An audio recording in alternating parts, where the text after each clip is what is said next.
Sveiki atvykę į Lentvarį. Žiemą čia atvykę pajusite tikrai ypatingą atmosferą. Tai vieta, kur gamta ir istorija susitinka tylioje ramybėje. Prieš jūsų akis matosi sustingęs Lentvario ežeras, kurio fone kyla didingas Lentvario dvaro siluetas. Įdomus faktas apie šį ežerą yra tas, jog didelė dalis Lentvario ežero yra dirbtinė. Grafo Tiškevičiaus laikais ežero plotas buvo žymiai mažesnis, vėliau ežeras buvo dirbtinai padidintas.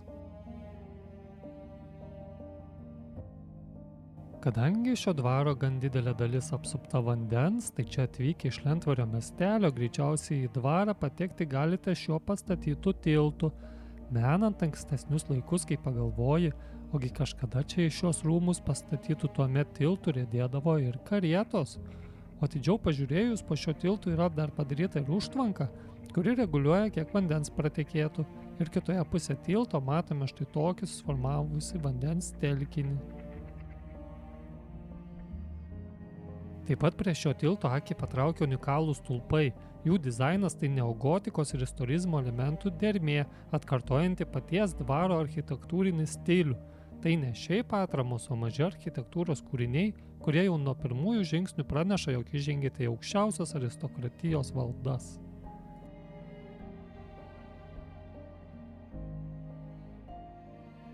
Vis arčiau ir arčiau artėjant prie šio Lentvario dvaro parko, mus pasitinka štai toks informacinis žemėlapis, kuriame yra sunumeruotos lankytinos vietos. Čia pamatyti šiame parke galima tikrai visko nemažai, nors gaila, kai kurios vietos jau yra ir apgriautos. Štai čia yra sunumeruotos lankytinos vietos, ką galime čia pamatyti. Ir štai priėjome, kur prieš mūsų akis atsiveria Lentvario dvaro vaizdas. Tai ne tik architektūrinis paminklas, bet ir gyvas liudijimas apie XIX amžiaus Lietuvos didiko ambicijas bei europietišką prabangą. Ši rezidencija pasakoja istoriją apie Tiškevičių giminės galią ir jų norą sukurti Anglijos stiliaus kampelį viduryje Lietuvos miškų. Viskas prasidėjo 1855 metais, kai dvarą iš Šaknų giminės įsigijo grafas Juozapas Tiškevičius. Nors tuo metu čia stovėjo klasicistiniai rūmai, tikrąjį veidą dvaras įgavo XIX amžiaus pabaigoje, valdant jo sūnui Vladislovui. Įkvėptas kelionių po Europą ir britiškos estetikos, jis pasiryžo grandioziniai rekonstrukcijai. Belgų architekto pastangomis šie rūmai virto didingų neogotikos šedevrų. Raudonų plytų mūras, smiliarkiai langai ir puošnūs karnizai suteikia pastatui romantišką, paslaptingos pilies rūmų įvaizdį. Pagrindinis šio dvaro akcentas ir dominuojantis simbolis neabejotinai yra štai šis iškilęs 6 aukštų bokštas. Jis tarnauja ne tik kaip vertikali atsvara masyviam rūmų korpusui, bet ir kaip giminės prestižo ženklas, matomas iš tolimiausių apylinkių. Bokštas dvelkia gynybiškumu, jo viršūnę vainikuoja masyvūs mašikulių tipo karnizai ir dantytas parapetas, imituojantis viduramžių pilių įtvirtinimus. Tačiau jis turėjo ir praktinę paskirtį. Jame buvo įrengta vandens kaupimo talpa dvarui, o pačioje viršūnėje apžvalgos aikštelė, iš kurios grafai ir jų svečiai gėrėdavosi apylinkių panoramomis.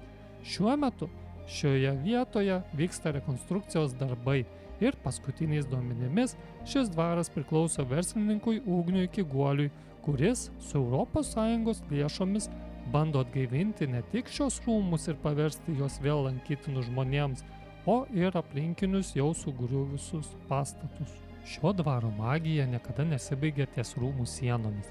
Tiškevičiai pasikvietė garsiausią to meto kraštovaizdžio prancūzų architektą Eduardą Andrė, kuris aplink rezidenciją sukūrė unikalų 12 hektarų peizažinį parką. Čia vyravo vietiniai ir atvežti iš svetur medžiai tokie kaip maumedžiai, pilkieji riešutmedžiai, sidabriniai ir švetlerio klevai. Pasakojama, kad parko takeliai buvo suplanuoti taip, jog kiekviename posūkyje lankytojui atsivertų vis naujas, kurio apgalvotas vaizdas į rūmus ar ežerą. Kadangi pamatėt, kaip šiomis dienomis atrodė šis dvaras, tai prisegsiu nuotraukos ir parodyt, kaip jis atrodė ir iš anksčiau.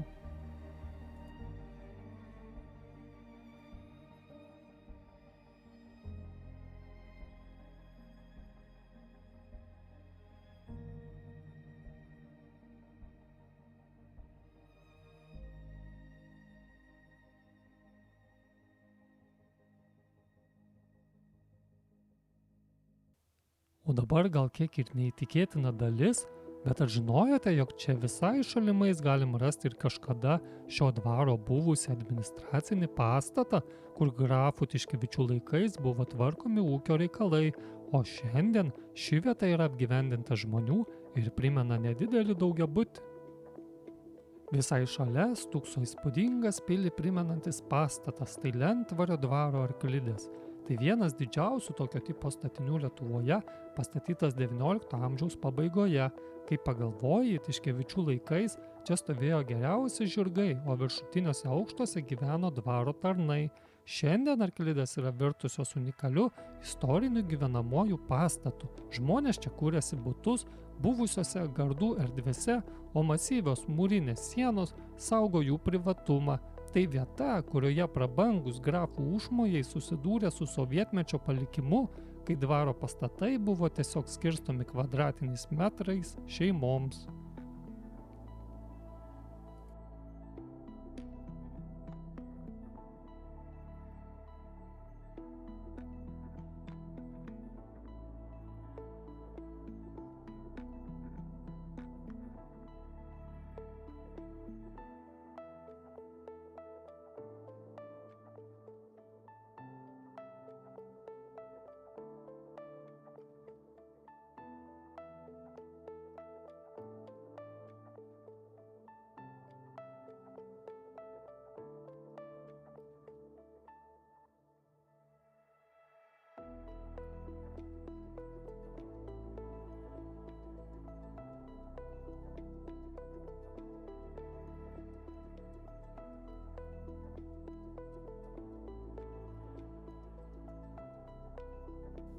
Taigi grįžkime atgal į šalia esantį dvaro parką ir šioje vietoje matome, kaip manoma, jog yra moderniai atrodantis kamino ir ventiliacijos bokštas, priklausęs dvaro centrinio šildymo sistemai, kuri buvo įrengta po žeme ar šalia esančiuose ūkiniuose pastatuose, tokiuose kaip skalbyklai ar virtuviai.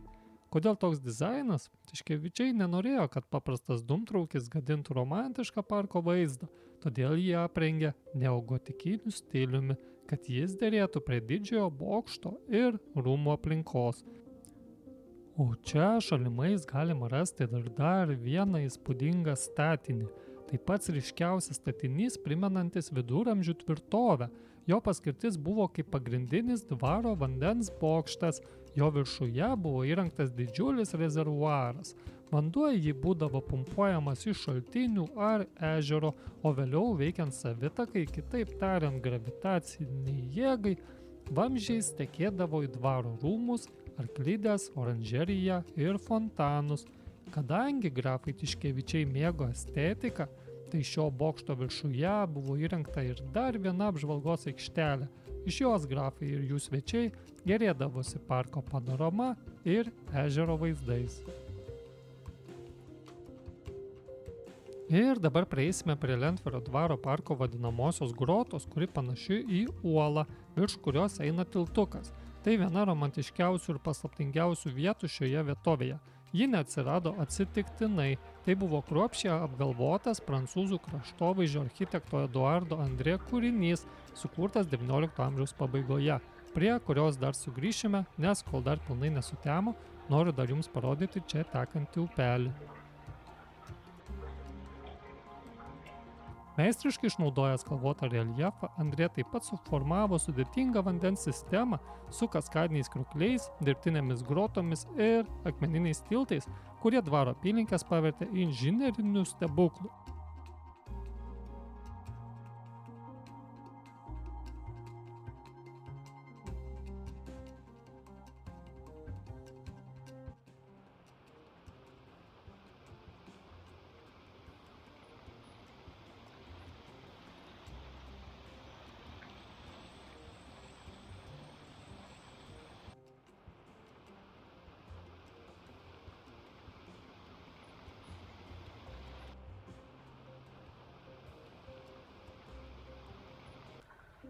Ir kaip ir žadėjau, grįžkime prie grotos pasakojimo. Nors grota atrodo kaip natūralus gamtos darinys, kitaip tariant uola, atsiradusi čia prieš tūkstančius metų, iš tiesų tai dar vienas rankų darbo inžinerinis stebuklas. Eduardas Andrė, kurdamas Lentvario parką, norėjo sukurti pasaulį miniatiūroje. Grotos tuo metu buvo didžiausia mada, jos turėjo suteikti parkui dramatiškumo, paslapties ir priminti laukinius kalnų peizažus.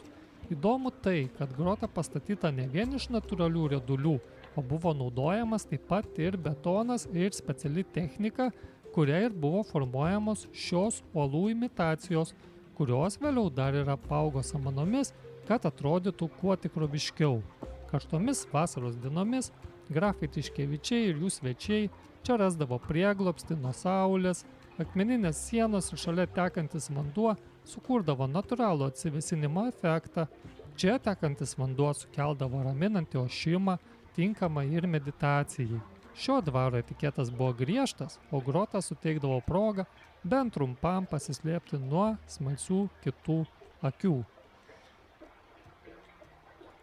Tai, mielieji, šiam kartui pasakojimui iš manęs būtų tiek ir komentaruose būtų įdomu išgirsti, ar jūs esate lankęsi šioje vietoje ir tuo pačiu, ar jums pavyko sužinoti kažką naujo ir įdomaus.